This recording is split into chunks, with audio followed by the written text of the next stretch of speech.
दोस्तों हम लोग बात करेंगे पीसी ज्वेलर्स की। पिछले साल 2022 के अंदर लगभग 210% का मल्टी बैगर रिटर्न देने वाला पीसी ज्वेलर्स का जो शेयर है उसमें अभी जो लग रही है आग।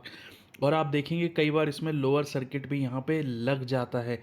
तो आखिर ऐसा क्या हो रहा है इस शेयर के अंदर, आज हम इस वीडियो में उसके अंदर बात करेंगे। पिछले दोस्तों एक महीने की डाटा की बात करें तो एक महीने में आप देखेंगे कि ये लगभग 25 से 30 के बीच में ट्रेड कर रहा है। इससे पहले इसने 12 जुलाई को 37.65 का एक हाई भी बनाया था, लेकिन उसके बाद में भी अभी ये लगातार गिरता जा रहा है। इस बीच आप देखेंगे कई सारे इसमें लोअर सर्किट भी यहाँ पे लगे थे। तो बेसिकली इस शेयर के अंदर क्यों आग लग रही है और क्या ऐसा हो गया कि पीसी ज्वेलर्स का शेयर जो यहाँ पे बड़ा अजीबो गरीब कंडीशन में यहाँ पे बिहेव कर रहा है। पीसी ज्वेलर्स के दोस्तों शेयर होल्डिंग पैटर्न को सबसे पहले समझ लेते हैं। शेयर होल्डिंग पैटर्न में आप लोग देखेंगे कि यहाँ पे प्रमोटर्स की होल्डिंग 54% है, लेकिन रिटेलर्स की होल्डिंग लगभग 43% के आसपास है। 1.5% के साथ में अदर डीआईआईज है और फॉरेन इंस्टीट्यूशन यहाँ पे लगभग 1% की यहाँ पे जो अपनी हिस्सेदारी रखते हैं। यानी कि मेन जो हिस्सेदार है यहाँ पे रिटेलर, जो कि शेयर मार्केट में पूरा इसको ऊपर नीचे यहाँ पे सबसे ज़्यादा रिटेलर के हिस्से में यहाँ पे आ रहा है। किसी भी तरीके का म्यूचुअल फंड का कोई इन्वेस्टमेंट पीसी ज्वेलर्स में नहीं है। सेकंड चीज़ दोस्तों जो समझने की है, ये जो शेयर होल्डिंग पैटर्न है ये जून 2023 का है। जून 2022 में भी सेम पैटर्न था, यानी कि ये जो शेयर है पिछले एक साल यानी कि 2022 में ये लगभग डबल हो गया था। उसके बावजूद भी किसी भी म्यूचुअल फंड या किसी भी बड़े इन्वेस्टर्स ने यहाँ पे हिस्सेदारी नहीं ली है। जो सेम पैटर्न रिटेलर्स की होल्डिंग थी वो एक साल बाद भी यहाँ पे सेम निकल के आई है।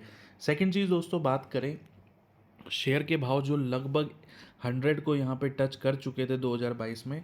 उस टाइम आप देखोगे दोस्तों मार्च में इनको 173 का यहाँ पे नेट लॉस था, लेकिन उसके बाद ये कंपनी प्रॉफिट में आई, 74 करोड़ का प्रॉफिट बनाया। उसके बाद इन्होंने 86 करोड़ का प्रॉफिट बनाया। तो लोगों का जो रिटेलर्स का यहाँ पे ध्यान गया, इन्होंने खरीदारी शुरू करी। खरीदारी करते करते ये शेयर जो था वो लगातार यहाँ पे बढ़ता रहा और 100 के भाव को इसने टच किया। 11 जनवरी के आसपास दोस्तों ये शेयर लगभग 83.15 के पास था, लेकिन उसके बाद से 11 जनवरी के बाद से यहाँ पे बहुत ही बुरी तरीके से यहाँ पे गिरावट आई है और शेयर लगातार गिरता रहा। इसके पिछले 5 साल के पैटर्न, 5 साल पहले ये आपको पता होगा दोस्तों, ये जो शेयर था वो लगभग 600 के आसपास ट्रेड करता था, लेकिन उसके बाद इसमें ऐसी गिरावट आई कि गिरते गिरते लगभग 20 से 30 के बीच में ट्रेड करता रहा और अभी भी उसी रेंज में यहाँ पर चल रहा है। लेकिन पिछले 5 साल में लगभग 63% की यहाँ पे गिरावट है। इसी को दोस्तों अगर 6 या 7 साल कर दूं, जब 600 के आसपास ट्रेड कर रहा था, तो ये गिरावट आपको एक बहुत ड्रास्टिकली देखने को और मिलेगी। पिछले दोस्तों एक साल की बात करें तो एक साल की बात में यहाँ पे लगभग लगभग जो है दोस्तों यहाँ पे 46% की यहाँ पे गिरावट है। आप यहाँ पे एक चीज़ और देखेंगे, ये लगभग 100 को टच भी करा था, लेकिन दिसंबर के बाद में जैसे जनवरी आई, जनवरी आने के बाद में इस शेयर ने लोअर पे लोअर सर्किट लगाने शुरू किए और फिलहाल ये 20 से 30 के बीच में ही यहाँ पे ट्रेड कर रहा है। बेसिकली दोस्तों इस कंपनी के साथ में दिक्कत ये हो गई, कंपनी के साथ में दिक्कत होगी कि जो देश का सबसे बड़ा बैंक है एसबीआई, उसने एक DRAT करके होता है। DRAT होता है मतलब जो ऋण वसूली अपीलीय न्यायाधिकरण, यानी कि जो आपको कोई बैंक किसी को लोन देता है तो उसके अंदर ये DRAT करके एक जो एक न्यायाधिकरण होता है, उसमें ये लोग चाहते हैं कि भाई ये इस कंपनी ने या फलाना व्यक्ति ने हमसे पैसा लिया हुआ है और अब ये हमारा बकाया जो है वो पैसा पूरा का पूरा यहाँ पे चुका दे, हमें कोई ब्याज व्याज नहीं चाहिए, हमें कंप्लीट ब्याज के साथ में अब यहाँ पे देते रहे। बेसिकली होता क्या है दोस्तों, जब भी कोई लोन लेता है, लोन लेने के बाद उसका एक सेम टाइम में थोड़ा बहुत इंटरेस्ट और जो प्रिंसिपल अमाउंट एक कंपनी चुकाती रहती है।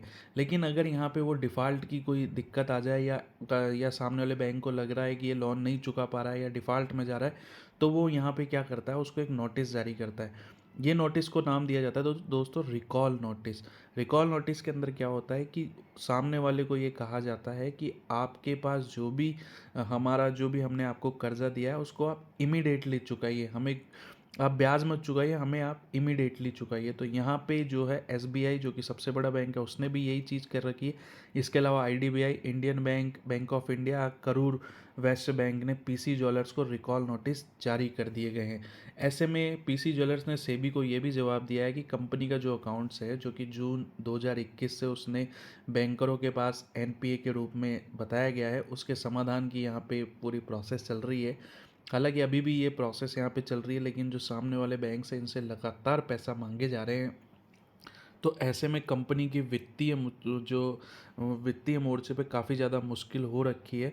तो दोस्तों जब तक इसका रिजोल्यूशन नहीं आ सकता तो अभी कह नहीं सकते कि पीसी ज्वेलर्स किस हिस्सेदारी में या किस साइड में यहाँ पे जाएगा, क्योंकि होल्डिंग रिटेलर्स की अभी ज़्यादा है और बड़े कोई म्यूचुअल फंड वगैरह इसमें नहीं है। तो अभी इस शेयर में इन्वेस्ट करना रिस्की रहेगा। इसको आप एक वेट एंड वॉच के तौर पे देख सकते हैं।